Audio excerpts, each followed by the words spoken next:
하나님의 말씀 나누겠습니다. 우리가 자주 사용하는 말 중에 적나라하다 이렇게 그런 표현이 있습니다. 적나라라고 쓰죠. 한자로는 붉을 적 그리고 벗을 나 다시 써서 또 벗을 나인데 발음 법칙에 의해서 나라라고 쓰죠. 무슨 뜻이죠? 사전적인 의미는 우리 몸에 아무것도 걸치지 않고 벌거벗은 상태, 이걸 적나라라고 하는데 보통 그렇게 쓰기보다는 뭐 숨기는 거 없이 그대로 모습이 다 드러난다, 어떤 모습이 다 드러난다, 이런 게 적나라하다 그러죠. 예를 들면은 음흉한 마음속이 적나라하게 드러났다, 이럴 때 쓰잖아요. 뭔가 감추고 싶은 것이 있어서 감추려고 하는데 그것이 온천하에 밝히 드러난다, 이런 겁니다. 우리가 스스로 드러내는 것이 아니라 어떤 힘에 의해서 우리는 감추고 싶은데 그게 드러나 버리는 거, 이거를 적나라라고 합니다. 여기서 한자를 관찰해 보면은 재미있는 게 있어요. 붉을 적자를 아시나요? 적자 어떻게 쓰는지? 요즘은 한자 붉을 적은 한자는 모양을 따라서 그린 거잖아요. 그림을 그린 거죠. 그 적자를 파자라 그럽니다. 파자. 이것을 어떻게 생겨났나 하는 걸 하면은요, 적자는 사람 위에 불이 있는 모습이에요. 사람 위에 그렇죠. 사람이 거꾸로죠. 사람이 불 위에 있는 겁니다. 그건 어떤 뜻이죠? 사람이 불 위에 있으면 다 죽는다는 의미일 수도 있지만은 이게 빨갛게 되는 거죠. 빨갛게 되는 거예요. 그래서 그것을 벌거벗었다는 의미로 씁니다. 적자는 이것이 붉을 적인데 벌거벗을 적자도 되는 거예요. 그러니까 우리는 적신으로 왔으니 적신으로 갑니다. 이거는 거기서 적은 벌거벗었다는 거예요. 벌거벗은 몸으로 왔으니까 벌거벗은 몸으로 간다, 이런 거죠. 혹은 우리가 공술의 공수가 빈손으로 이 세상에 왔으니까 빈손으로 간다, 이럴 때 적자를 쓴다고요. 적신이라고 씁니다. 그리고 두 번째 적나나죠. 세 글자 한자지만은 한자는 두 개 씁니다. 적하고 나를 두 번 반복하는 거거든요. 그 두 번째, 세 번째 반복해서 쓴 나자는, 나라는 거는 벗었다는 뜻입니다. 그 벗을 나예요. 나체. 뭐 절나 그러면 뭐예요? 완전히 벗었다. 반나 그러면 뭐예요? 반 벗었다, 그런 뜻입니다. 이 나자를 또 파자를 보면요, 나자는 적자보다 좀 복잡한데 왼쪽에 옷을 그렸어요. 의복할 때 의를 씁니다. 그리고 그 옆에는 밭전자를 써요. 밭전 밑에 나무 목을 씁니다. 그 밭전은 동산이라는 뜻이에요.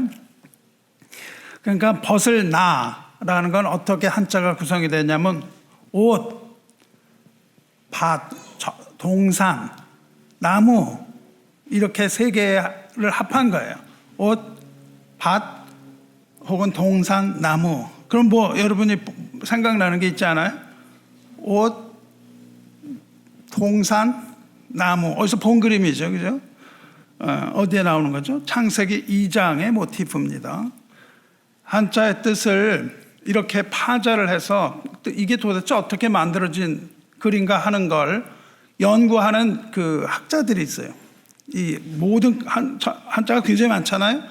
이거 어떻게 만들어졌나, 어떤 의미인가라는 걸 연구를 했습니다. 그런데 많은 한자어들을 연구해서 이게 의미를 알았었는데 아무리 연구해도 이해가 되지 않는 글자들이 있는 거예요. 아무리 연구해도 이해가 되지 않습니다. 그래서 그런 것들은 이해되지 않는 걸로 남겨놨어요. 그런데 후에 서양의 학자들이 새로운 이론을 내놓습니다. 예를 들면은 윌더 앤 넬슨이라는 두 사람이 공저를 한 Analysis of Chinese Characters, 한자의 해석, 이런 책이 있어요. 혹은 넬슨 앤 브로드베리라는 사람이 쓴 Genesis and the Mystery Confucius Couldn't Solve. 이건 뭐냐면은 창세기 그리고 공자가 풀어내지 못한 비밀, 뭐 이런 제목의 책입니다. 이게 좀 있어요. 이 학자들의 주장은 뭐냐면 그 한자가 처음 형성될 때 초기의 그 기본적인 한자들이 성경의 영향을 받아서 만들어졌다 이거예요. 그래서 그 중국 학자들이 이해하지 못했던 미해결로 남겨놓은 글자들을 이 사람들이 해석을 합니다. 설명을 해요. 이 주장에 따르면요, 창세기를 쭉 보면 11장에 바벨탑 사건이 나거든요. 바벨탑 사건이 이렇게 나는데, 바벨탑 사건으로 인해서 하나님께서는 인간의 언어를 혼란하게 하시죠. 바벨이라는 것이 혼란하다 그런 뜻이에요. 인간의 언어를 혼란하게 만드시고 인류를 온치면에 흩으셨다 이렇게 되어 있습니다. 이때 일부는 동쪽으로 갔다는 거예요. 동쪽으로 간 사람들이 있는데 그 사람들이 그 중국 쪽으로 이동을 했다. 이런 가설이죠. 그런데 그 바벨탑 사건과 한자가 처음 만들어졌던 시대가 비슷하다 이거예요. 그때라는 거예요. 그래서 이제 하나님이 그 언어를 혼잡하게 하셨으니까는 그런 어떤 언어들이 막 생겨났겠죠. 많은 새로운 언어들이 생겨났을 거란 말이죠. 그래서 그 당시에 한자를 만든 사람들은 그 전에 있었던 일, 즉 바벨탑 이전에 있었던 일을 기억을 하고 있다 이거예요. 뭐 노아의 홍수 사건이나 에덴에서의 아담과 하와의 일이라거나 이런 것들을 생생하게 기억하고 있던 이 사람들이 한자를 만들었다. 이런 이론입니다. 그래서 만들어낸 한자 중에 예를 들면은 선자가 있어요. 선은 뭐냐면 선박, 유람선 이렇게 배를 나타내는 선자가 있습니다. 그 선자는 보통 작은 배는 안 써요. 큰 배를 나타날 때 선자를 쓰는데 그거는 또 어떻게 한자가 되냐면은 주라는 단어가 한자가 있는데 주는 뭐냐면은 작은 배를 말해. 주. 그래서 예를 들어서 이렵 편주 물에 띄워놓고 어쩌고 저쩌고 이렇게 하잖아요. 이렵 편주는 낙엽 같은 조그만 배를 물 위에 띄워놨다. 이럴 때 이렵 편주라고 쓰거든요. 이 주 옆에 늪을 나타내는 연자를 써요. 저를 따라오고 계세요? 연자를 씁니다. 연자.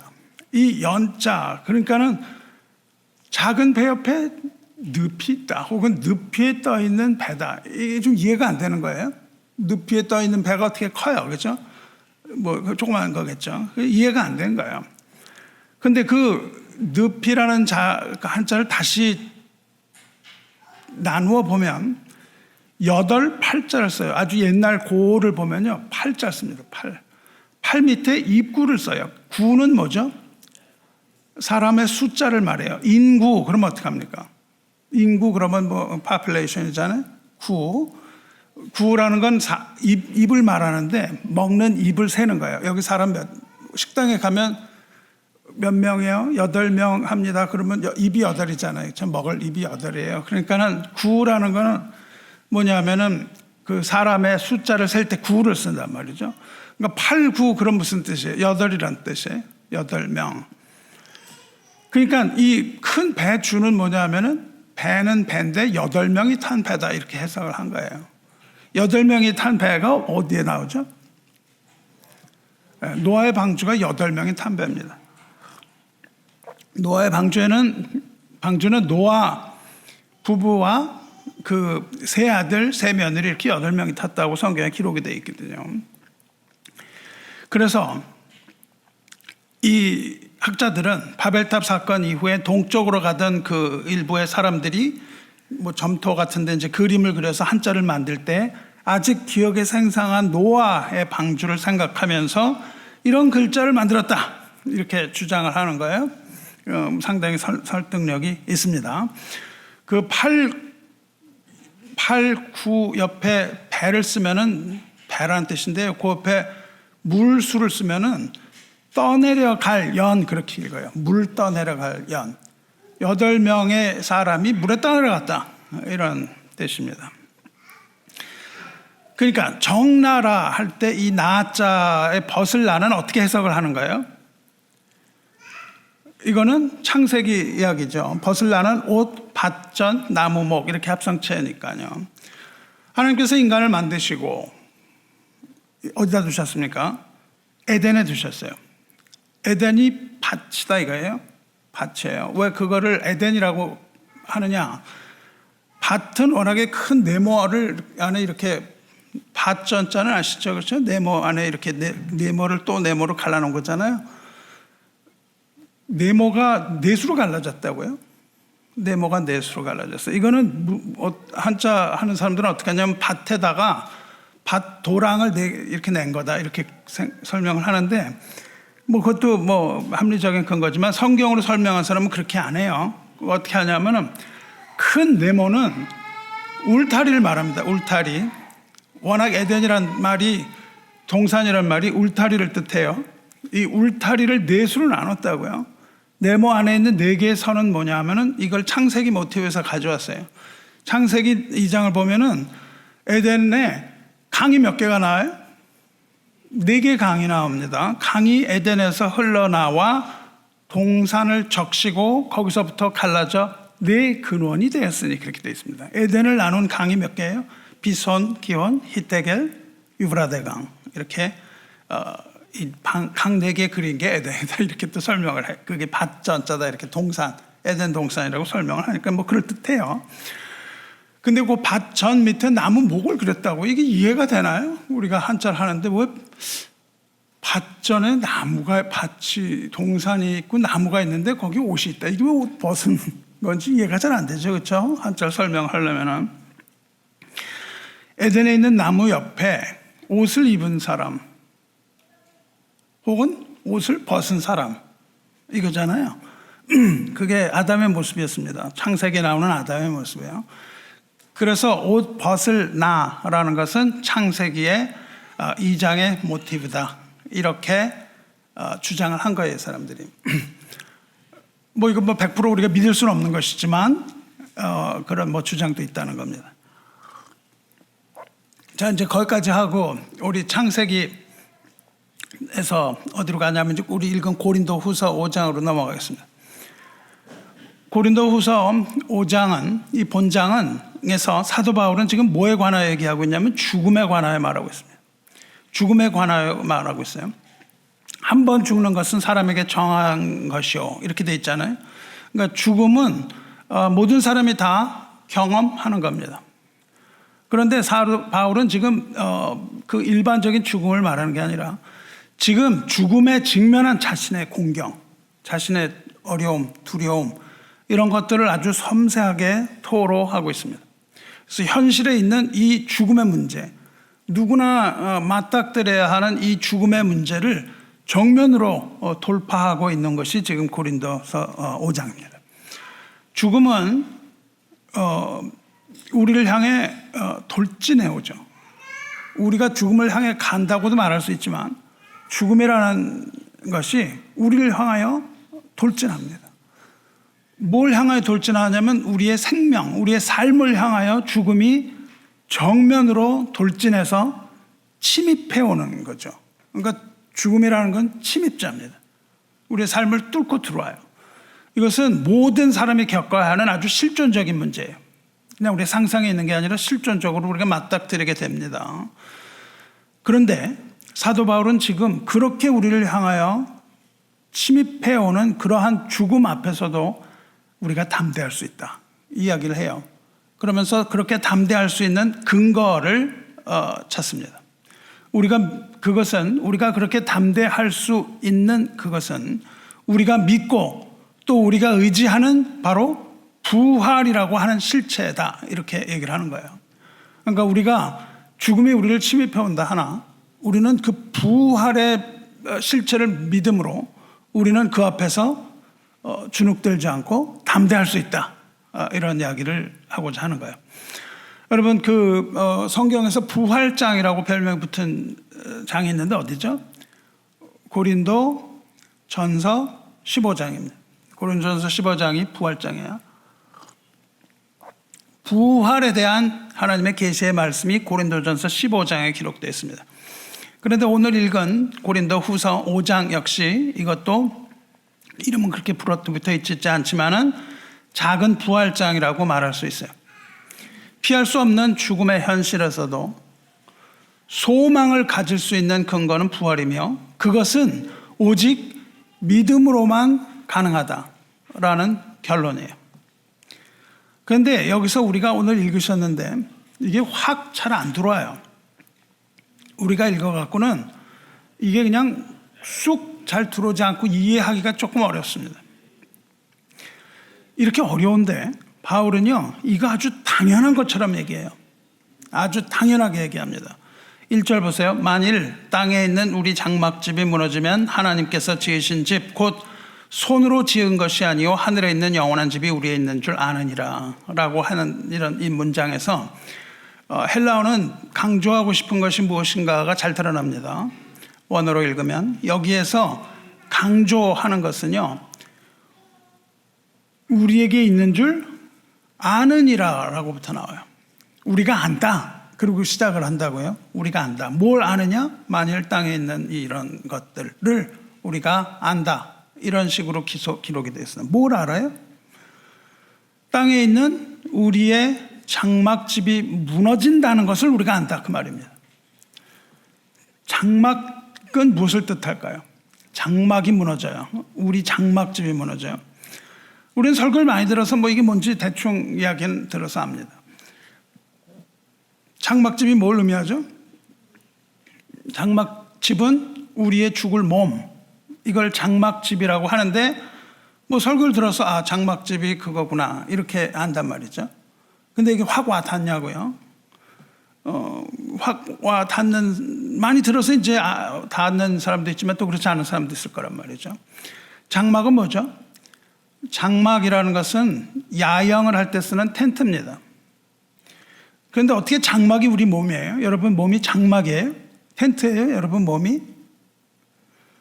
쉽게 이해가 탁 와서 닿나요? 우리 몸이 텐트인가요? 그러면 바울이 왜 우리 몸을 장막, 천막이라고 이렇게 비유를 했을까요? 그걸 보면 바울이 어떤 일을 하면서 사역을 했는지를 좀 돌아봐야 되죠.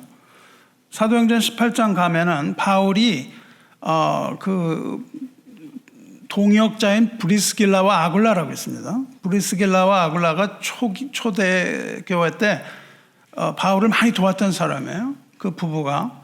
근데 브리스길라와 아굴라를 처음 만나는 장면이 사도행전 18장에 기록이 되어 있는데 거기 이렇게 되어 있습니다. 바울이 그들에게 가매 생업이 같음으로 함께 살며 일을 하니 그 생업은 천막을 만드는 것이더라. 그러니까는 브리스길라와 아굴라와 처음에 같이 살았다는 거예요.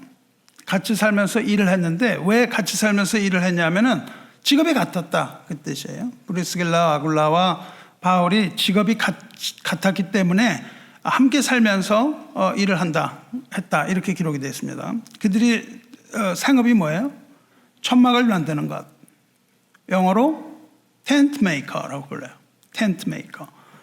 그래서 요즘도 사역자 중에 일을 하면서 사역을 병행하는 목사 또는 사역자를 뭐라고 불러요? 텐트 메이커라고 부릅니다. 텐트 메이커라고 부르시면은 그렇게 하는 거예요. 그러니까 우리가 선교사들을 볼 때 자비량 선교 가서 일을 하면서 선교하는 그런 분들을 뭐라고 그러냐면 텐트 메이커 이렇게 부릅니다. 바울에서 이제 유래된 단어죠. 텐트 메이커 그러면은 그분을 좀 도와드려야 되겠구나 이런 마음을 가지시기 바라요. 우리가 함께 이렇게 합당한 자, 하나님 보시기에 합당한 것은 하나님의 일을 하는 사람과 함께 그들을 돕고 함께 사역을 하는 그런 겁니다. 텐트를 만드세요? 이렇게 물어보지 마시고 텐트 메이커 그러면 자비량으로 하나님의 일을 하는 분이구나. 나도 저분을 어떻게 뭘로 기도로 돕고 뭐 도와드려야 되지 않겠나 이런 마음 하시는 게 합당한 자입니다. 하나님 그거는 그런 사람을 합당한 자라고 부르셨어요. 요즘 텐트는요 아크릴, 폴리에스터 이런 걸로 만듭니다. 나일론, 옥스포드지 이런 거 아주 그냥 요새 좋은 걸로 하죠. 그래서 뭐 바람도 잘 통하고 공기도 잘 통하고 질기고 튼튼하고 이런 합성 섬유를 사용하는데 바울의 시대에는 뭘로 천막을 만들었을까요? 가죽으로 만들었습니다. 동물 가죽으로 만들었어요. 출애굽을 한 백성에게 그 모세에게 그 출애굽 하는 백성을 인도한 모세에게 그 모세 시대에 하나님께서 지시하신 게 있죠. 출애굽기의 3분의 1은3분의 1은 그 지시 내용입니다. 또 3분의 1은 지시하신 대로 그대로 만들었다. 뭘 지시했었어요? 성막을 만들었다 이겁니다. 성막의 껍데기가 뭐죠? 여기 나가시다 보면은 성막이 보입니다. 어떤 빛깔이에요? 성막이 멋져 보이나요? 여기에 있는 게 멋져 보이지 않아요. 우중충합니다. 우중충하고 보잘것없이 보여요. 왜 그래요? 성막을 덮은 것이 무엇으로 성막을 덮습니까? 덮개가 해달의 가죽으로 덮어요. 그래서 그 꺼먹고 막 그냥 보잘것없는 성막이 화려하다고요? 뭐 캐톨릭 교회 그렇게 화려하게 짓는 게 아니에요. 하나님은 그렇게 하지 않으셨어요. 뭐 교회를 화려하게 지어라 이런 말씀하신 게 없고 오히려 가죽으로 덮어라 그렇게 말씀을 하십니다. 그러니까 장막은 뭘 말해요? 영어로는 뭐라고 번역하면 스킨이라고 번역합니다. 피부예요, 피부. 장막은 우리는 우리 몸을 가죽이라고 부르긴 좀 싫어요. 피부라고 부르죠. 근데 그게 뭐예요? 가죽이에요. 우리 가죽입니다. 그럼 집은 뭐예요? 집의 펑션은 뭡니까? 집은 사람이 사는 장소를 말하죠. 그러니까 장막집이라는 건 뭐예요? 우리의 영과 혼과 육이 사는 곳, 우리 몸을 말합니다. 그래서 장막이라고요. 그러니까 장막이란 뜻은 뭐냐면 가죽이란 뜻입니다. 가죽이란 뜻이에요.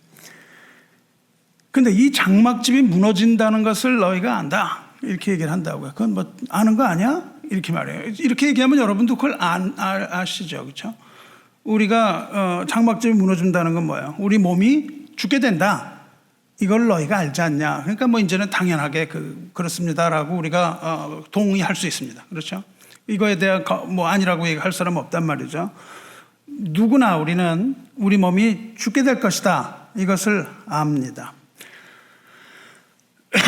그런데 우리 장막집이 무너지면, 즉 우리가 죽으면 우리에게는 하늘에 있는 영원한 집이 있다는 사실을 또한 안다는 거예요. 이거는 누구나 아는 것은 아닙니다. 앞에 장막집이 무너진다는 건 누구나 알아요. 그런데 뒤에 하늘에 있는 영원한 집이 있다는 것을 아는 사람은 모든 사람은 아닌 것이죠. 이 집은 뭘 말하죠? 이 집은 뭐예요? 하늘에 있는 영원한 집. 이것을 주님께서는 요한복음 14장에서 말씀하시죠. 요한복음 14장에서 뭐라고 말씀하십니까? 14장 1, 2절에 너희는 마음에 근심하지 말라. 하나님을 믿으니 또 나를 믿으라. 내 아버지 집에 거할 곳이 많도다. 이 말씀을 하셨단 말이죠. 그 아버지 집에 거할, 이 아버지 집이 바로 뭐냐 하면은 하늘에 있는 영원한 집이다 이거예요. 이것이 있다는 것을 너희가 안다 그러니까 이것을 아는 사람은 오직 아버지 집에 갈 수 있는 하나님의 자녀만 이것을 아는 겁니다. 이 집은요, 하나님을 믿고 주님을 믿는 자, 곧 성도를 위하여 하늘에 예비하신 하나님의 처소 하늘나라를 말하는 것이죠. 그래서 지금 바울은 지금 우리를 믿음을 가진 우리는 이 놀라운 사실을 알고 있다. 이렇게 담대하게 지금 선포를 하는 거예요. 여러분 이 사실을 알고 있으시죠? 그렇죠? 그래서 우리는 이걸 알고 있다. 아멘. 그렇게 답을 할 수 있는 겁니다. 여기서 장막이라고 한 것은 텐트, 이거는 물론 임시로 거하는 곳, 나그네들이 머무는 집, 우리가 임시로 머무는 우리 집을 말합니다. 다시 말하면 결국 썩어 없어지고 말 우리 몸을 말하는 거죠. 그런데 2절을 보시면 참으로 우리가 여기에 있어 탄식하며 그래요. 여기서 뭘 하냐면 탄식을 해요. 지금은 하늘에 있는 그 영원한 집이 있다는 걸 아는데 지금은 여기에 있다는 거예요. 그래서 탄식을 합니다. 이 탄식은 괴로워, 고통스러워 이렇게 해서 나오는 탄식이 아닙니다. 그런 탄식이 아니고 오히려 그것은 우리 몸의 영원한 처소, 하늘로부터 내려오는 우리의 처소, 즉 죽음으로부터 영원하게 우리를 해방시켜 줄 것, 그리고 우리에게 영원한 자유를 우리가 얻게 될 것, 이것을 갈구하는 갈망 속에서 나오는 탄식이에요. 천국을 갈망하는 사람은 이 땅에 살아가면서 탄식하며 살아가는 거예요. 이렇게 인간의 죄로 인해서 모든 피조물이 다 탄식한다 그랬거든요. 그렇지만 여전히 하나님께서는 이 타락한 세상을 사랑하시고 여전히 하나님께서는 이 타락한 세상을 통치하신다. 이것이 우리 신앙의 기본입니다. 그래서 우리는 탄식하지만 그 탄식은 새하늘과 새 땅을 기다리는 탄식이에요. 그런데 바울은 더 이해할 수 없는 말을 여기서 합니다. 참으로 우리가 여기서 탄식하며 하늘로부터 오는 처소로 덧입기를 간절히 사모하니라. 바울은 하늘에 있는 영원한 집을 덧입기를 사모한대요. 우리가 그냥 가는 게 아니고요. 그 하늘나라를 가는 게 아니라 그걸로 덧입기를 사모한다. 우리가 입은 옷으로 우리 집을 비유합니다. 입고 벗는 걸로. 그러니까 집이라는 걸 지금 뭘로 얘기하냐면 벗고 입는 옷, 이렇게 얘기해요. 옷을 입고 옷을 벗는다, 그렇게 얘기를 해요. 그러니까 이런 거예요. 우리가 이 땅을 살아가는 동안은 장막을 입고 살아가는 거예요. 장막을 입고 살아가요. 근데 이제 우리 장막집이 무너지면 우리가 그 장막집을 벗고 새로운 옷을 입는다, 이렇게 얘기를 하면은 좀 쉬워요. 그렇게들 많이 얘기해요. 우리가 장막집을 벗고 새 옷을 입는다, 이렇게 얘기하잖아요. 근데 지금 그렇게 얘기를 하는 거예요? 그게 아니죠. 그게 아니고 장막집이 무너지면 하늘에 있는 영원한 집, 하늘로부터 오는 처소를 덧입길 바란다 이거예요. 덧입기를 바란다. 좀 다르죠. 장막집, 즉 장막, 이 세상 옷 벗고 하늘 옷을 입는, 이렇게 얘기를 하지 않았다고요. 그렇게 얘기를 하지 않고 하늘의 옷을 덧입기를 바란다 그랬단 말이죠. 이게 다 무너졌는데 덧입기를 바래요. 왜 그럴까요? 그걸 3절에서 얘기한다고요. 더 이해를 못해요. 이렇게 입으면 우리가 벗은 자들로 발견되지 않으려 함이라. 이게 이해가 돼요? 벗은 자로 발견되지 않으려 함이라. 이렇게 입음은 뭐냐면 덧입는 이유는 벗은 자로 발견되지 않으려 함이라 그래요. 그러니까 이걸 덧입지 않으면 어떤 자로 발견이 된다는 거예요? 벗은 자로 발견이 된다는 거예요. 육신을 벗었는데 벗은 채로 발견되질 원하지 않는다, 그 얘기를 하는 거예요. 그러니까 우리가 옷을 그냥 벗고 죽어서 이걸 벗어버리면 안 된다는 거예요. 사랑하는 성도 여러분, 우리가 성경을 좀 이해한다면 여러분은 지금 바울이 무슨 얘기를 하고 있는지 여러분이 아실 수 있을 거라고 생각합니다. 벗은 채로 발견되지 않으려 함이라. 옛날에 옛적에 벗은 채로 발견된 사람이 있었어요. 벗은 채로 발견된 사람이 누굴까요? 벗은 채로 발견된 사람이 누굽니까? 아담입니다. 아담이 벗은 채로 발견됐어요. 벗은 채로 누구에게 발견돼요? 하나님에게 발견됩니다. 벗은 채로 발견돼요. 그러니까 여러분 지금 이걸 보시면 바울은요, 히브리인 중에 히브리인이요. 하나님의 말씀을 잘 알았습니다. 창세기, 출애굽기, 레위기 이런 것들은 다 머릿속에 그냥 가지고 있었다고요. 바울은 지금 어디에서 모티브를 가져오는 거예요? 창세기 모티브를 가져와서 얘기를 하고 있다고요. 아담에 대해서 얘기를 하고 있다고요. 자, 바울은 지금 누구 얘기를 하고 싶은 거예요? 예수님 얘기를 하고 싶은 거예요. 그런데 예수님 얘기를 하려니까 누구 얘기를 끌어냅니까? 아담의 얘기를 끌어내고 있다고요. 아담의 얘기. 한 사람이 아담 안에서 죽은 것처럼 한 사람이 그리스도 한 사람 안에서 우리가 모두 살 것이다, 이 얘기를 하잖아요. 그래서 아담 얘기를 해봅니다. 그래서 우리는 다시 창세기 3장으로 가는 거예요. 하나님께서는 에덴 동산에 이 아담과 하와를 두시고 거기에 많은 나무가 있었어요. 근데 그 모든 나무의 열매를 다 먹어도 좋다 말씀을 하세요.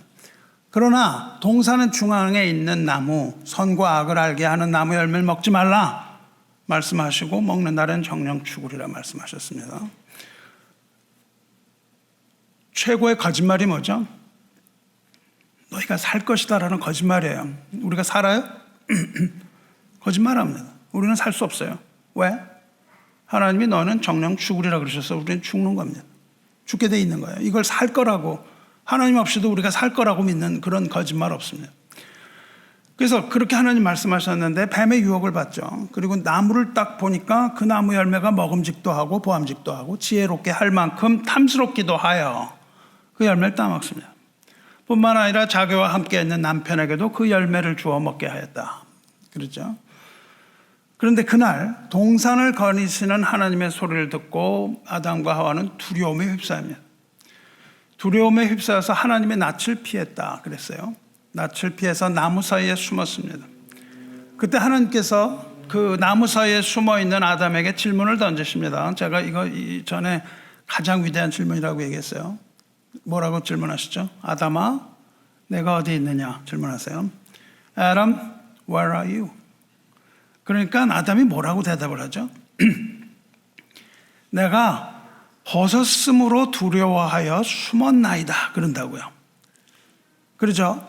벗었으므로 두려워하여 숨었나이다. 성도 여러분, 벗은 채로 발견된 최초의 사람 누구예요? 바로 다름 아닌 아담입니다. 벗은 채로 발견됐어요. 아담이라는 말은, 이름은 사람이라는 뜻이에요. 그러니까 사람은 벗은 채로 발견이 됐다고요. 그러니까 인간의 운명은 뭐예요? 인간의 운명은 벗은 채로 하나님 앞에 발견되는 거예요. 우리가 죽은 다음에 육신을 벗어버리면 어떻게 돼요? 벗은 채로 하나님 앞에 발견이 된다는 겁니다.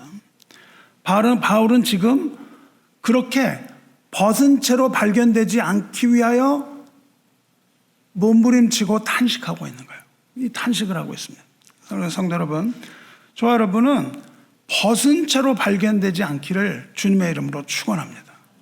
그 벗은 모습을 발견하시는 분이 바로 하나님이에요. 오늘 그리고 바울이 무슨 얘기를 하냐면요. 10절에서 이렇게 얘기합니다. 이는 우리가 다 반드시 그리스도의 심판대 앞에 나타나게 되어 각각 선악간에 그 몸으로 행한 것을 따라 받으려 함이라. 어디서 벗은 채로 발견되지 않기를 원한다는 겁니까? 만일 우리가 벗은 채로 발견된다면 발견되는 그 장소가 어디예요? 우리가 벗은 채로 발견되는 그 장소는 바로 그리스도의 심판대 앞이라는 거예요. 죽은 채로 아무 대책 없이 그냥 죽은 채로 육신의 옷을 벗으면 그리스도의 심판대 앞에 서는 거예요. 벗은 모습으로. 그리고 벗은 채로 발견이 되면 두려워하게 되고 부끄러워하게 된다는 것이 핵심이에요. 심판대 앞에서 부끄러움을 당한다는 말은 무슨 말이에요? 심판대에서 그 심판의 유죄를 판결받는다는 뜻입니다. 유죄를 판결받고 심판을 받는다는 것을 부끄러움을 받고 수치를 당한다고 늘 얘기해요. 그러니까 성경에서 수치를 당한다는 것은 심판받는다는 뜻입니다. 심판의 유죄 판결. 그래서 시편 25편 3편에 이렇게 말해요. 주를 바라는 자들은 수치를 당하지 아니하려니와 까닭 없이 속이는 자들은 수치를 당하리다. 그렇게 말한다고요. 뭐예요? 심판당한다는 거예요. 하나님을 의지하는 자, 곧 그 이름을 영접하는 자들은 수치를 당하지 않으려니와 까닭 없이 속이는 자, 즉 하나님 앞에 악인은 심판을 받게 된다. 그 뜻입니다. 이사야서 5장 4절을 보시면 두려워하지 말라. 내가 수치를 당하지 아니하리라. 놀라지 말라. 내가 부끄러움을 보지 아니하리라. 이 말씀으로 하나님이 위로를 하신다고요. 이 위로는 무슨 말씀이에요? 그러니까 두려워하지 말라. 내가 수치를 당하지 아니하리라. 이건 뭐예요? 이 위로는 내가 심판에 들어가지 않을 것이다. 그 말씀하십니다. 수치를 당하리라 이렇게 하나님이 약속을 하셨는데 하나님은 그 죄를 따라 심판하지는 않겠다. 이 약속을 동시에 하시는 거예요. 그게 우리는 하나님의 이 약속을 따라서 우리가 심판을 면하게 될 수 있음을 깨닫는 겁니다. 베드로전서 2장 6절에 이렇게 말합니다. 성경에 기록되었으되 보라 내가 택한 보배로운 모퉁이 돌을 시온에 두노니 그를 믿는 자는 부끄러움을 당하지 아니하리라. 이렇게 말씀하신다고요. 시온에 하나님이 택하신 보배로운 모퉁이 돌, 시온에 둔 그 모퉁이 돌이 뭐예요? 누구예요? 교회의 머리 되시는 예수 그리스도란 말이죠. 그러니까 모퉁이 돌, 즉 예수 그리스도를 믿는 자는 부끄러움을 당하지 않을 것이다. 다시 말해서 교회 머리신 예수 그리스도를 믿는 자는 그 무서운 진노의 잔을 받지 않을 것입니다. 할렐루야. 여기까지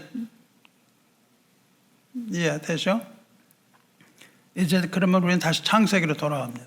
너무 왔다 갔다 해서 죄송해요. 아담은 하와의 이야기를 듣고 선과 악을 알게 하는 나무 열매를 먹었습니다.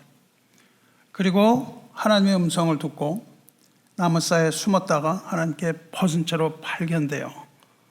그리고 하나님이 질문하시니까 벗었으니까 두렵습니다. 그래요. 좀 이상하죠? 성경을 읽을 때 좀 이상하게 생각하면서 읽으셔야죠. 너무 당연하다 이렇게 하지 말고. 좀 이상하잖아요. 아담은 여태까지 뭘 입었었나요? 입지 않았는데 지금 왜 두렵대요? 벗었으니까 두렵다고 얘기를 합니다. 아담이 옷을 입었던 적이 없어요. 근데 열매를 먹은 후에 답변은 벗었기 때문에 두렵습니다. 그래요. 이 말은 돌려서 말하면 그 전에 뭔가 입고 있었다는 것처럼 들려요.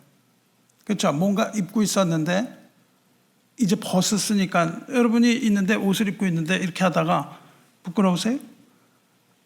아니다가 옷을 벗어버리면 부끄럽죠.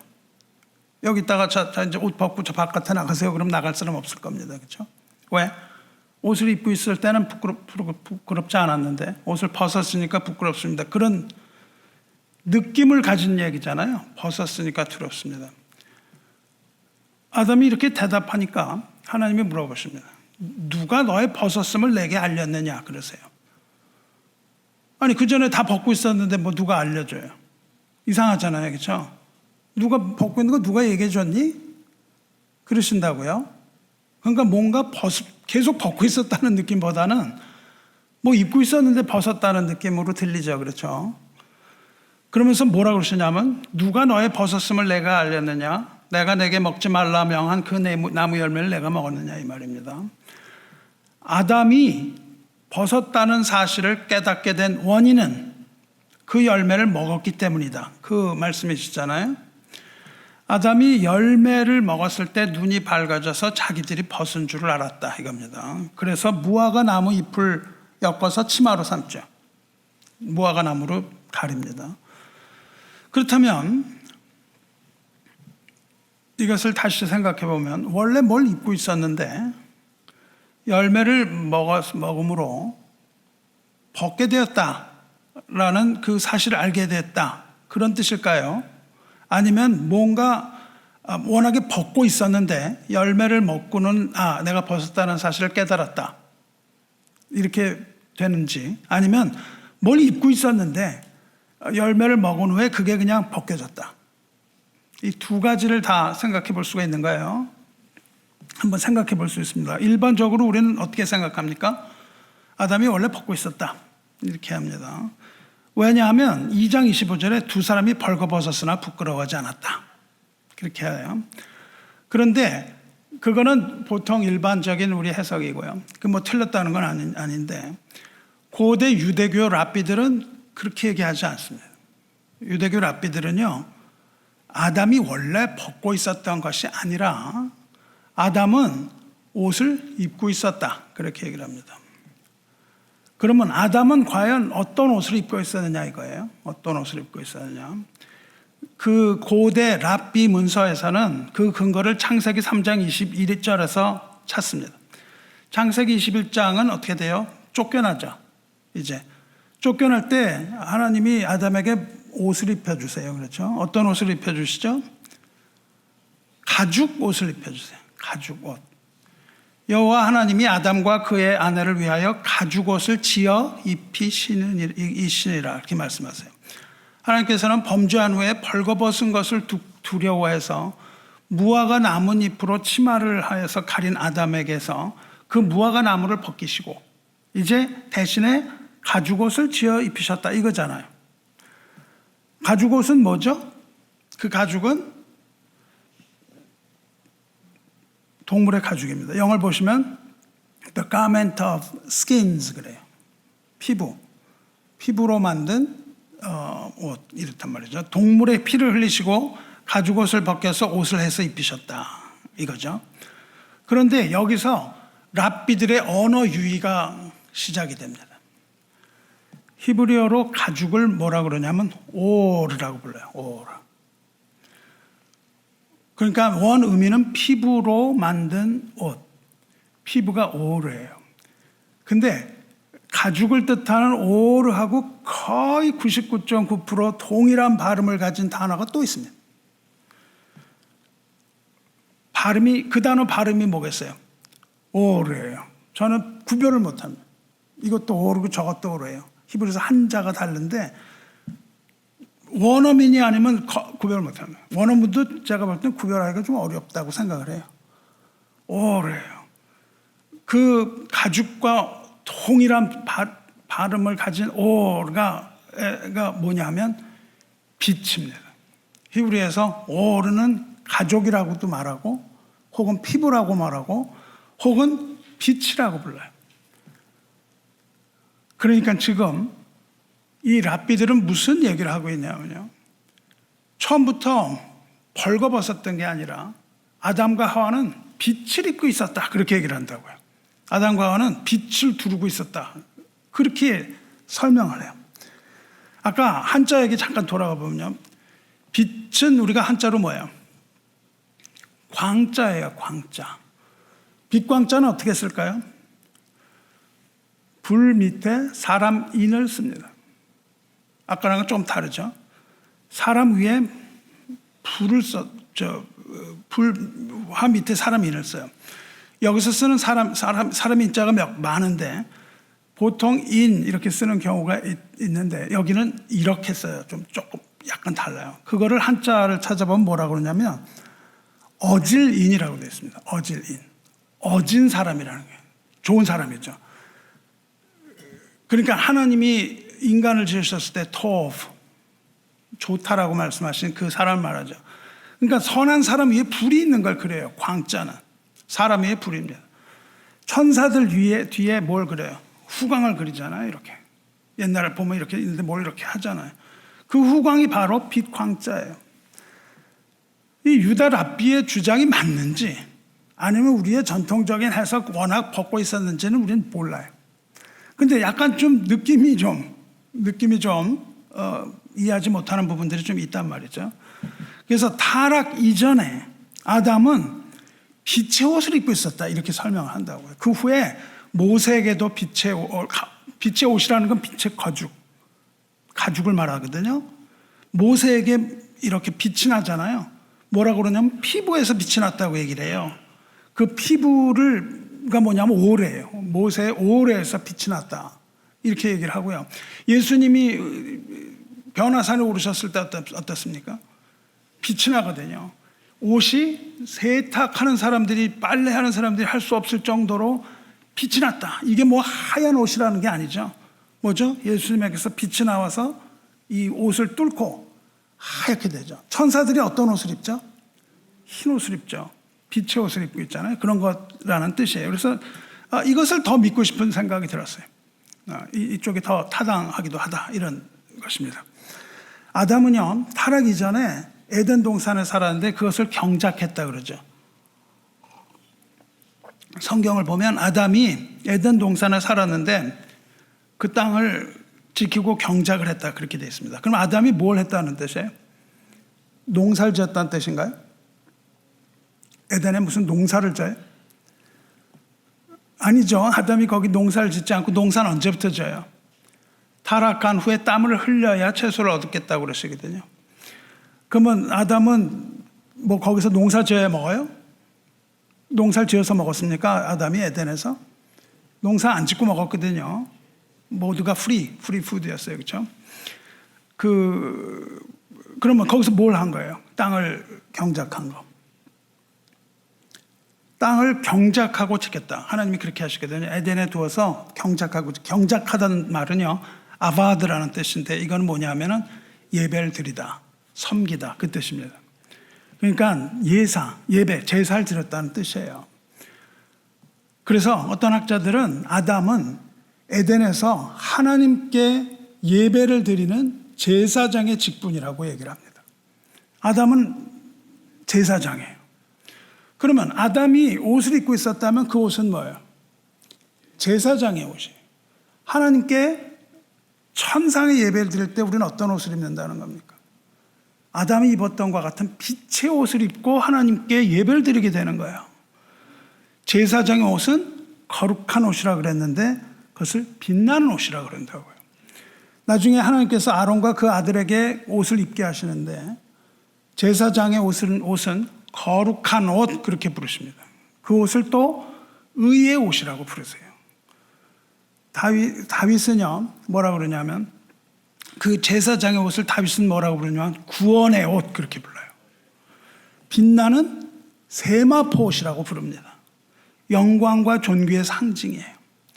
대제사장이 흉패 위에 12가지 보석을 답니다. 이 보석은 뭐예요? 보좌에 비치는 하나님의 빛을 얘기하거든요. 그러니까 제사와 빛과는 아주 밀접한 관계가 있어요. 제사장으로서의 이 빛. 그러니까 우리가 어떻게 벌거벗은 채로 하나님 앞에 나가 예배를 드리겠습니까? 빛으로 우리는 둘러싸임을 받는 거예요. 하나님이 우리를 빛으로 둘러싸게, 시편에 그런 표현이 많이 나옵니다. 시편이 10편 8장 같은 경우에 보면 존귀의 관을 우리에게 씌우셨다 이렇게 돼 있잖아요. 인자가 무엇이길래 하나님이 우리에게 존귀로 관을 씌우. 관이라는 단어는 원어에 없습니다. 그게 아니라 영광과 존귀로 우리를 두르셨다 그렇게 돼 있어요. 그러니까 둘렀다는 게 뭐예요? 우리를 둘렀다는 게. 빛으로 우리를 두르시는 그 옷을 얘기하죠. 우리는 자꾸 옷을 갖다 뭐 이렇게 입는 걸로 얘기하지만 우리가 빛으로 둘러싸임을 받은 그런 아주 존귀한 존재라는 겁니다.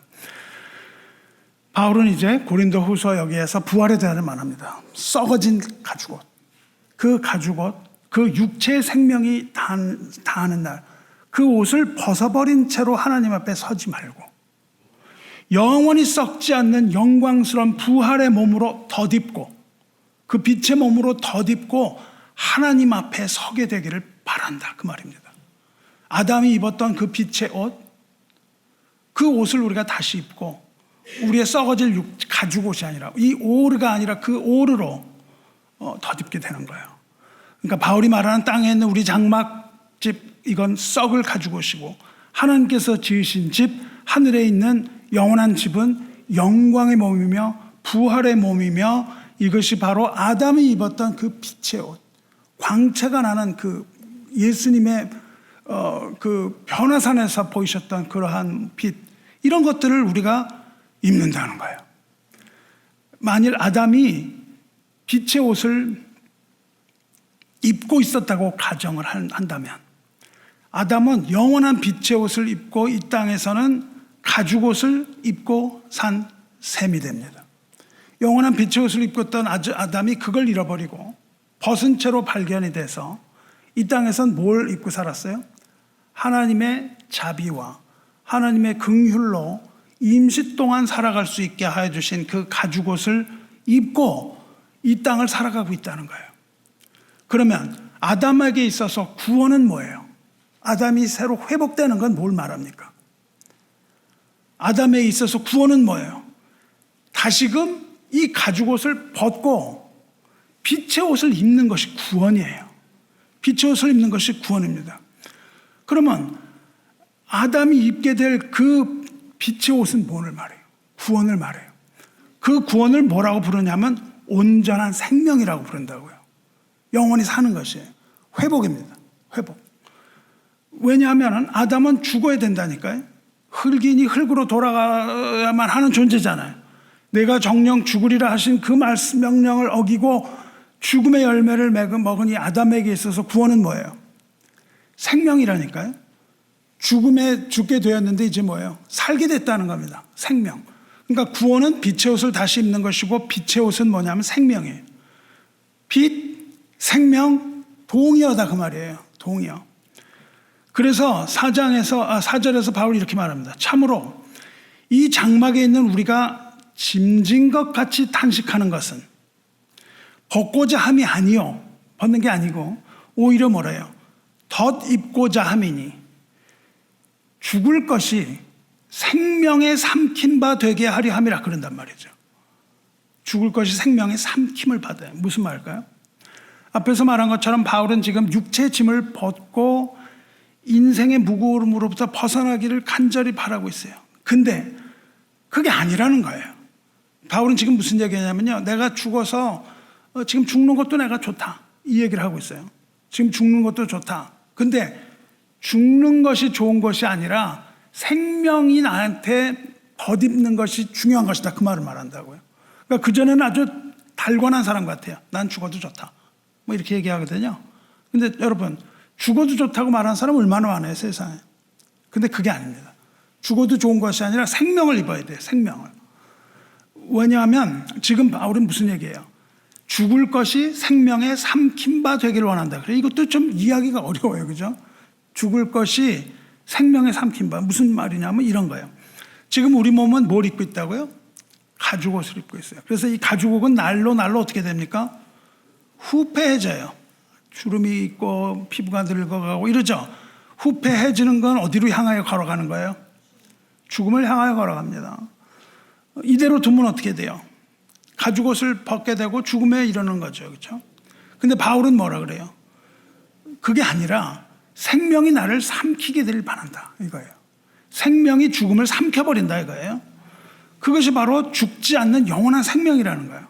내가 이 세상에 육신 벗고 이제 뭐 이게 아니고 나를 생명이 삼키기를 원한다, 그거예요. 그러니까 지금 뭐예요? 빛의 옷을 입기를 원한다, 그 말입니다.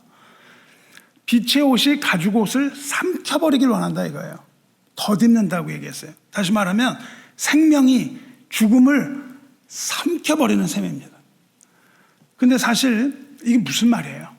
죽음이 생명을 삼켜버린다? 이게 이해가 잘 안 되죠. 생명이 죽음을 삼킨다. 이해가 잘 안 돼요. 어디로 가야 돼요? 이해가 안 되니까 어디로 가야 됩니까? 구약의 말씀을 가야 됩니다. 바울이 지금 무슨 얘기를 하냐면 구약의 얘기를 하고 있다고요. 우리말로는 아무리 읽어도 이해가 안 되는데 이사야서 25장 8절을 보면 이렇게 되어 있습니다.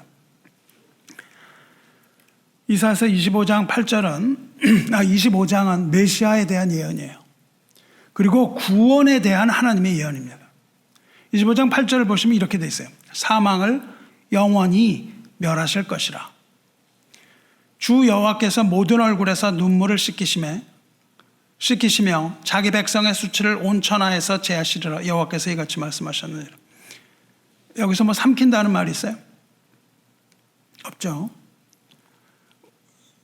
우리말에서는 우리 성경에서 뭐라고 번역하냐면 사망을 영원히 멸하실 것이라 이렇게 번역했습니다. 뭐라고요? 사망을 영원히 멸하신다. 사망을 없애버리신다 이거예요. 직역을 하면은 이렇게 됩니다. 영어를 보면 He will swallow up death forever. 하나님이 죽음을 영원히 삼켜버리실 것이다. 이렇게 얘기를 해요. 즉 하나님이 사망을 꿀꺽 삼켜버리실 것이다. 이런 표현입니다. 우리말로는 사망을 영원히 멸하실 것이다. 이렇게 되어 있는 거예요. 부활의 생명에 관한 말씀입니다. 바울은 지금 이 말씀을 끌어오고 있는 거예요. 메시아가 우리를 구원하실 것에 대하여 생명이 죽음을 완전히 삼켜버리실 것인데 그때에 모든 얼굴에서 눈물을 씻기시며 자기 백성의 수치를 온 천하에서 제하시리라. 이 말씀이거든요. 이거를 바울은 가지고 오면서 이야기를 하는데 이것이 곧 부활의 생명에 관한 이야기예요. 우리가 죽을 텐데 그냥 죽어서 벗은 채로 발견되는 게 아니라 하나님이 우리를 생명 안으로 인도하여 들이신다 그 말이죠. 삼켜버린다는 거. 그래서 고린도전서 15장 부활장에서 이걸 다시 강조한다고요. 15장 53절 이 썩을 것이 반드시 썩지 아니할 것을 입겠고 이 죽을 것이 죽지 아니함을 입으리로다. 이게 이제 이해가 되죠. 이 썩을 것이 썩지 아니함을 입고 죽을 것이 죽지 아니함을 입을 때에는 사망을 삼키고 이기리라고 기록된 말씀이 이루어지리라 그 말이라고요. 그러니까 사망이 완전히 멸망당함. 더 이상 사망이 없다는 뜻이에요. 그때는 그날에는 하나님께서 모든 얼굴에서 눈물을 씻기실 것이며 자기 백성의 수치를 온 천하에서 제하실 것입니다. 그러니까 빛의 옷은 뭐예요? 구원, 생명이라는 뜻이에요. 부활도 무슨 뜻입니까? 구원, 생명이라는 뜻이에요. 그날이 언제예요? 그렇습니다. 주님께서 재림하시고 모든 심판을 마치신 후에 새하늘과 새 땅이 하늘에서 내려오는 그 마지막 날이죠. 그래서 요한계시록 21장 1절에 또 내가 새하늘과 새 땅을 보니 처음 하늘과 처음 땅이 없어졌고 바다도 다시 있지 않더라. 모든 눈물을 그 눈에서 닦아주시니 다시는 사망이 없고 애통하는 것이나 곡하는 것이나 아픈 것이 다시 있지 아니하리니 처음 것들은 다 지나갔습니다. 처음 것이 뭐예요? 아담과 하와의 이야기를 이야기하죠. 처음 것.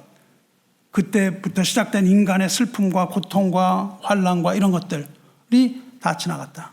이제 죽음이라는 것은 없다. 하나님이 삼켜버리셨기 때문에 더 이상 죽음이 존재하지 않는다. 그러므로 더 이상의 수치는 없다. 아담이 죽음 그 수치 처음 일 이 수치는 없고 그리스도의 심판대 앞에서 하나님의 긍휼하심이 그 심판을 이기고 자랑하실 것이다. 이렇게 선포하는 겁니다. 할렐루야. 이 사망을 영원히 멸하실 것이다. 그런데 그 이사야서에서 그 8절에서 사망을 멸하실 것이라는 바로 앞에 걸 보세요. 뭐라고 되어 있습니까? 또 이 산에서 모든 민족의 얼굴을 가린 가리개와 열방 위에 덮인 덮개를 제하시며 하나님이요 죽음을 멸하시기 전에 하시는 일이 있습니다. 뭘 하시냐 하면요 모든 민족의 얼굴을 가린 가리개를 없애세요. 얼굴에 뭐가 가려져 있어요. 덮고 있다고요. 열방 위에 어떤 덮개가 있다고요. 그럼 얼굴 가린 가리개가 뭐예요? 얼굴을 가린 가리개. 여러분 지금도 그렇지만은 그 예수님 당시에 사람이 죽으면은 얼굴을 그러다 가면을 씌웠어요. 얼굴을 가렸다고요. 뭘로 가렸냐면 그 성경 복음서 같은 걸 풀에 해가지고 막 가면을 하고 그랬거든요. 얼굴 가린 가리개가 뭐예요? 시체, 즉 죽은 자를 덮은 천입니다. 열방 위에 덮인 덮개는 뭐예요? 성전의 지성소를 가리고 있던 덮개, 휘장을 말해요. 그 휘장은 예수님이 십자가에서 몸을 찢으시던 그날 그 휘장이 위에서부터 아래로 갈라지고 지성소가 드러났다고요. 그러니까 그때가 되면 죽음을 멸하시는 그때가 되면 죽음을 삼키시는 그때가 되면 하나님은 모든 시체를 덮고 있던 가리개를 여신다는 거예요. 우리의 죽음 가운데 있는 인간에게서 그 인간을 덮고 있는 이 죽음의 권세 이것을 하나님이 제해버리신다는 거예요. 무덤 속에 있는 자에게 하나님의 음성이 들리는 거예요. 그리고 하나님과 인간을 가로막고 있던 휘장도 찢어지는 거예요. 그 힘으로 사망이 삼킴을 당하는 겁니다. 하나님이 가리개를 제하시면 어떤 일이 일어나요? 하나님과 우리를 가로막고 있던 모든 장애물이 다 사라지는 거예요. 마치 얼굴과 얼굴을 맞대어 보는 것처럼 선명하게 주님의 영광을 볼 수 있게 된다는 뜻입니다. 바울은 이것을 고린도전서 13장에서 얘기를 해요. 우리가 지금은 거울을 보는 것 같이 희미하나 그때에는 얼굴과 얼굴을 대하여 볼 것이요. 누구의 얼굴과 누구의 얼굴? 우리의 얼굴과 주님의 얼굴. 지금은 내가 부분적으로 아나 그때는 주께서 나를 아신 것 같이 내가 온전히 알리라. 그때는 하나님을 어느 때냐면 그때는 하나님을 아는 지식이 온 땅에 충만하게 될 때 그 얘기를 하시거든요. 나를 아는 지식이 온 땅에 충만할 때 마지막에 온다고 말씀을 하셨어요. 할렐루야. 7절에서 한 절을 더 올라가 봅니다. 사망을 제하시는데 그 전에 뭘 하시냐면 우리 무덤을 열고 우리의 죽음을 그 권세를 다 제하시고 하나님과 우리 사회를 가로막고 있던 모든 걸 다 없애버리시고 죽음을 사망마저도 없애버리시는데 그 전 6절이 중요합니다. 6절이 어떻게 돼요? 그날이 언제인지 봅니다. 만군의 여호와께서 이 산에서 만민을 위하여 기름진 것과 오래 저장하였던 포도주로 연회를 베푸시리니 곧 골수가 가득한 기름진 것과 오래 저장하였던 맑은 포도주로 하실 것이며. 예, 그렇습니다. 언제예요 그날이? 그날은 하나님께서 베푸시는 연회의 날입니다. 하나님이 잔치를 베푸시는, 그날은 천국에서 하나님이 잔치를 베푸시는 그날이에요. 하나님은 모든 사망 다 권세 없애버리고 그날은 하나님이 우리에게 페스티벌, 잔치를 베푸시는 거예요. 죽은 자는 일어나고 사망은 영원히 멸하게 되는 거예요. 그리고 예수를 믿는 모든 민족과 열방은 하나님의 연회로 들어가는 거예요. 연회로 들어가는 날입니다. 만민을 위하여 베푸시는 연회, 거기는 기름진 것이 가득하고 오래된 상품 포도주가 가득하다, 그렇게 말씀하셨어요. 거기는 왕의 잔치라는 거예요. 왕의 잔치. 이 왕의 잔치에 대해서 예수님이 말씀을 하셨습니다. 어디서 말씀하셨죠? 마태복음 22장에서 말씀하신다고요. 뭐에서 말씀하시냐면 천국 비유를 말씀하세요. 천국 비유는 말씀하실 때 마태복음 22장 2절에 천국은 마치 자기 아들을 위하여 혼인잔치를 베푼 어떤 임금과 같으니, 그래요. 아들을 위하여 잔치를 베푼 왕입니다. 그 왕은 종들을 보내서 혼인잔치에 사람들을 청했어요. Invited people, chosen people, 선택된 자들, 이스라엘을 초대했다고요. 그랬는데 어떻게 해요 그 사람들이? 이런 저런 핑계 대면서 안 오죠. 잔치에 오지도 않고 어떻게 합니까? 보낸 사람 잡아 죽였다고요. 선지자들 잡아 죽였잖아요. 우리 어저께 토요일 날 얘기했잖아요. 선지자들 계속 보냈는데 잡아 죽이고, 아들을 보냈는데도 아들은 유산을 받을 자이니 우리가 잡아 죽이자 그랬단 말이죠. 그랬더니 왕이 어떻게 돼요? 왕은 어떻게 하겠느냐? 예수님 먼저 말씀하신 것처럼, 누가복음 20장에서 말씀하신 것처럼 왕은 군대를 보내요. 그 살인자들을 진멸한 후에 그 다음에 어떻게 말씀하세요? 사람들을 거리에 나가서 누구든지 만나는 대로 혼인잔치에 청하여 오라, 그렇게 말씀하세요. 그래서 수많은 사람들이 거길 들어가려고 합니다. 근데 연회에 들어가는 사람들을 이렇게 관찰하던 왕이 뭐라 그래요? 예복을 입지 않고 들어온 사람 하나 보죠.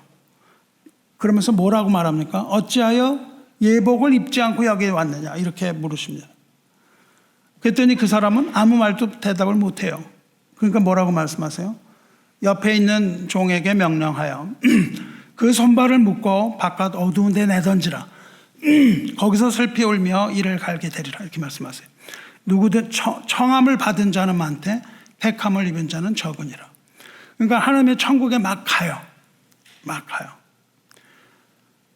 교회를 막 나가는 거예요. 천국에 가겠다고. 그랬는데 들어가질 못하는 겁니다. 거기에 가는데. 이게 천국 비유예요.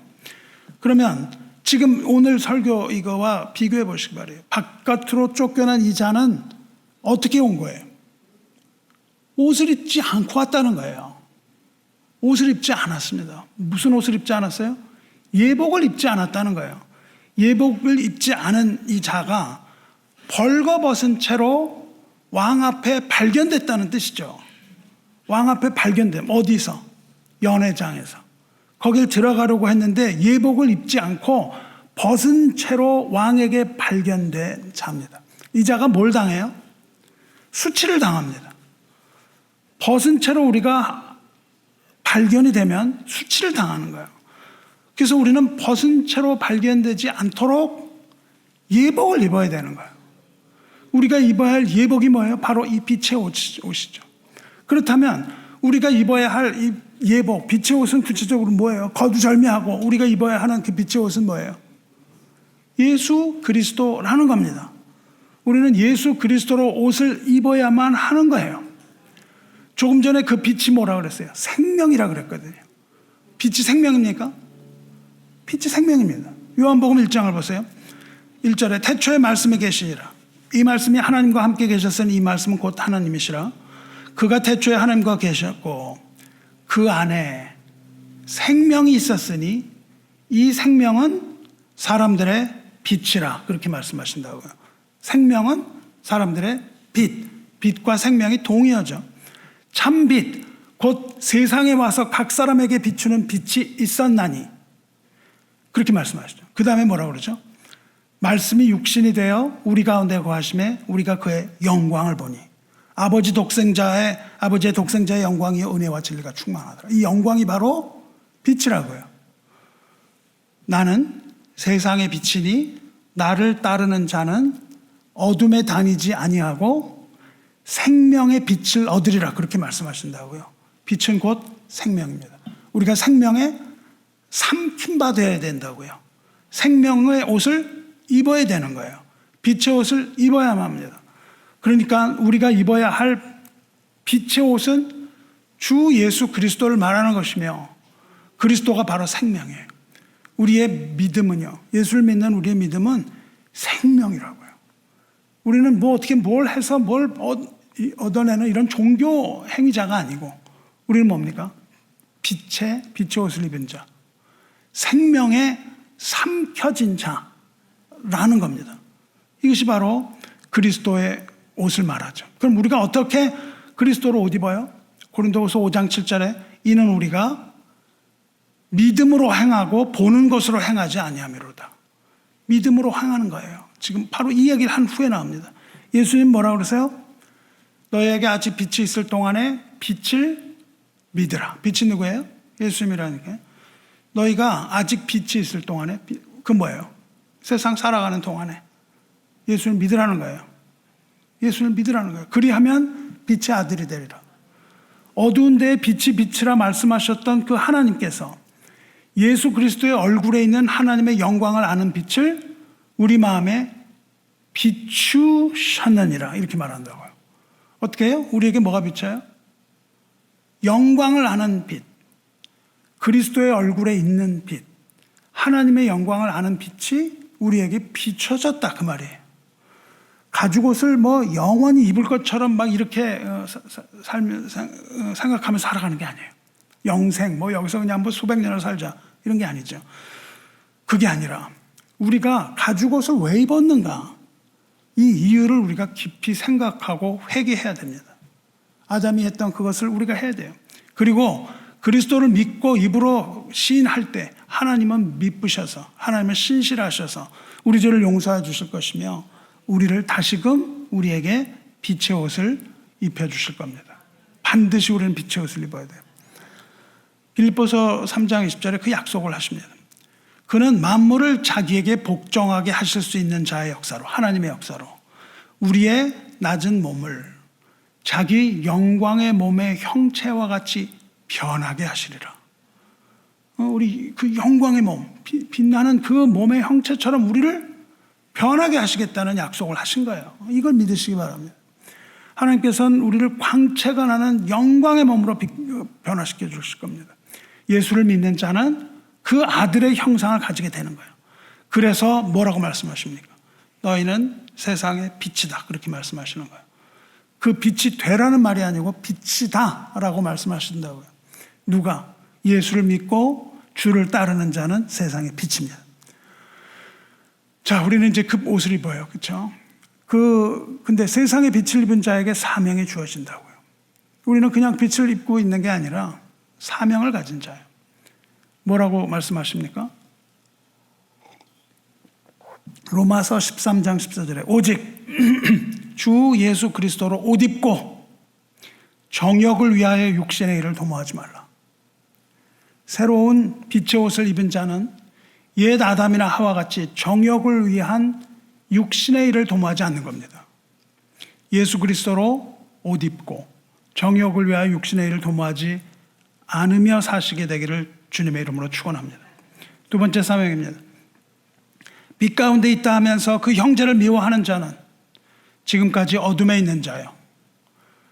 그의 형제를 사랑하는 자는 빛 가운데 거하여 자기 속에 거리낌이 없으나 그의 형제를 미워하는 자는 어둠에 있고 또 어둠에 행하여 갈 곳을 알지 못하나니 이는 그 어둠이 그의 눈을 멀게 하였습니다.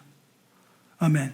빛의 옷을 입고 빛 가운데 있는 자는 형제를 사랑하는 자며 성령의 인도하심을 따라 하나님을 사랑하고 형제를 내 몸과 같이 사랑하라는 그리스도의 계명을 지키며 살아가는 자입니다. 빛의 옷을 입은 자, 그리스도 안에서 형제를 사랑하며 그 사랑을 통하여 하나님께 영광 돌리는 성령의 인도함을 받는 그런 삶을 사시기를 주님의 이름으로 축원합니다. 세 번째 사명입니다. 너희가 전에는 어둠이더니 이제는 주 안에서 빛이라. 빛의 자녀들처럼 행하라. 그렇게 말씀하셨어요. 아멘. 그리스도를 영접하고 어둠의 권세에서 건짐을 받은 자는 빛의 자녀입니다. 참 빛이신 그리스도를 우리의 삶 가운데 드러내도록 부르심을 받았습니다. 사랑하는 여러분과 저는 이 그리스도를 드러내는 삶을 살게 되기를 주님의 이름으로 축원합니다. 이제 또 마지막 사명입니다. 내가 너를 이방의 빛으로 삼아 너로 땅끝까지 구원하게 하리라 명령하셨어요. 빛의 자녀는 이방을 비추는 빛입니다. 땅끝까지 구원의 복음을 전하도록 부르심 받은 자들입니다. 이방의 빛으로 땅끝을 비추시기를 주님의 이름으로 축원합니다. 오늘 읽은 이사야서 60장 1절 보시기 바라요. 일어나라 빛을 발하라. 이는 내 빛이 이르렀고 여호와의 영광이 내 위에 임하였습니다. 이거를 히브리어로 읽으면요, 우리는 빛을 발하라 이렇게 되어 있잖아요. 두 단어로. 근데 빛을 발하라는 히브리어 단어는 한 글자입니다. 뭘까요? 빛을 발하라는 히브리어 단어는 오르입니다. 오르는 빛이라는 명사이기도 하지만 빛이 되라는 동사도 되는 거예요. 오르 그렇게 말씀하시는 겁니다. 오르 빛이 되라, 빛을 발하라. 이것이 바로 부르심을 받은 자에게 주시는 명령입니다. 우리가 빛을 입었으면 세상을 향하여 빛을 발하여만 하는 거예요. 이것을 치료의 광선이라고 부른다고요. 이 세상을 치료하는 치료의 광선, 빛이신 메시아 예수를 통하여 세워진 교회의 탄생을 말하는 겁니다. 빛이 되라는 것은 교회의 탄생을 말해요. 그리고 그 교회를 통하여 복음이 전파되고 확장하게 될 것이라는 예언이 이사야서 60장입니다. 거기에 오르라고 말씀하시는 거예요. 우리에게 빛이 있을 턱이 없습니다. 우리에게 빛을 턱이 없지만 빛의 옷이신 예수 그리스도로 옷을 입으면 거룩하신 하나님의 성품 그 자체로부터 치유의 광선이 뿜어져 나온다는 거예요. 그리고 눈부신 구원의 빛이 뿜어져 나올 것입니다. 할렐루야. 2절 3절 보세요. 보라, 어둠이 땅을 덮을 것이며 캄캄함이 만민을 가리려니와 오직 여호와께서 내 위에 임하실 것이며, 교회를 말한다고요. 그의 영광이 내 위에 나타나리니 나라들은 내 빛으로 왕들은 비치는 내 광명으로 나오리라. 캄캄하게 될 거라는 거예요. 세상이 캄캄하게 될 건데 너희가 오를 하면 나라가 너희의 빛으로 나올 것인데 그것은 너의 위에 비치는 하나님의 영광이라는 거예요. 교회는 하나님의 영광을 드러내며 살아야 되는 것입니다. 일어나시길 바라요. 영과 진리로 예배드리는 교회, 그런 교회가 일어선다면 일어서는 것 그 자체로 세상을 비출 수 있다는 겁니다. 어둠은 세상을 덮고 있습니다. 그리고 캄캄함이 만민을 가리고 있습니다. 하지만 우리가 빛의 옷을 입고 산다면 하나님께서 우리 위에 임할 것이며 하나님의 영광이 우리 머리 위에 임하실 것입니다. 할렐루야. 하나님의 빛을 들고 그 오를 들고 그것을 입고 세상을 향하여 나가시기 바라요. 그러면 나라들은 우리의 빛이신 예수님 앞으로, 그리고 열방은 우리의 광명이신 하나님 앞으로 나오게 될 겁니다. 반드시 그렇게 되는 것이에요. 우리는 이것을 위하여 부르심을 받은 교회입니다. 빛을 들고 세상으로 나가시기 바랍니다. 그리고 그들에게 하나님의 영광을 보여주시기 바라요. 어둠이 강해요. 하지만 어둠이 강하면 강할수록 더욱 빛을 발해야 합니다. 그렇게 되기를 주님의 이름으로 축원합니다. 성도 여러분, 그 날이 언제라고 말씀드렸어요? 천국의 잔치가 열리는 날이라고요. 이 천국에서 베풀어지는 하나님의 연화를 사모하며 사시기 바라요. 천국을 사모하며 살아야 됩니다. 하나님의 연회가 열리면 어떻게 된다고 아까 말했나요? 하나님께서는 만민을 위하여 기름진 것과 오래 저장하였던 포도주로 연회를 베푼다고 말씀하셨어요. 이렇게 읽으면 아무것도 아닌 것 같은데 이것도 또한 재미있는 언어 유희입니다. 이걸 그래서 히브리어로 자꾸 읽으면 참 좋겠는데 그거를 못하니까 설교자를 세워서 이런 말씀하게 하시는 거예요. 기름진 것과 뭐예요? 포도주로 연회를 베푸세요. 기름진 것, 이것은 기름진 것들이라는 복수인데 그게 히브리어로 쉐마님입니다. 쉐마님. 그리고 포도주는 쉐마림입니다. 동일한 단어 두 개를 계속 번역을 해요. 다시 말하면 쉐마님과 쉐마림은 같은 거라는 뜻이에요. 기름진 것과 포도주가 같은 거예요.